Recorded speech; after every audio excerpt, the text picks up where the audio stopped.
For the first video team assignment, I chose to review The Worst Fish in America, Asian Carpocalypse.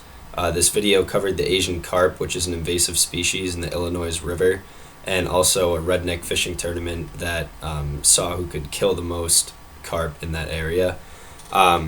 Basically what happened is the tournament doesn't help in the long run, and the concern is that these fish are going to get into the Great Lakes, which takes up 90% of the fresh water in the United States, and it connects to every major waterway in the Northeast. It's done in a very kind of quick, upbeat documentary style, like many of Vice's videos, and it begins by jumping straight into the action of the redneck fishing tournament, and later on it discusses the broader impact.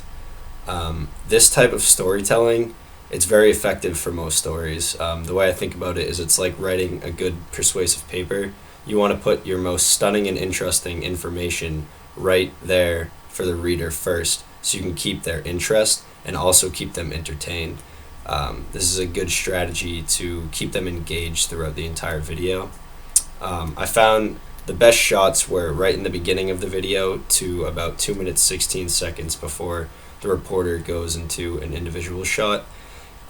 These are all action shots, and they capture not only like the redneck fishing tournament itself, but also the fish jumping out of the water by themselves, and then also the participants catching the fish in nets right out of midair.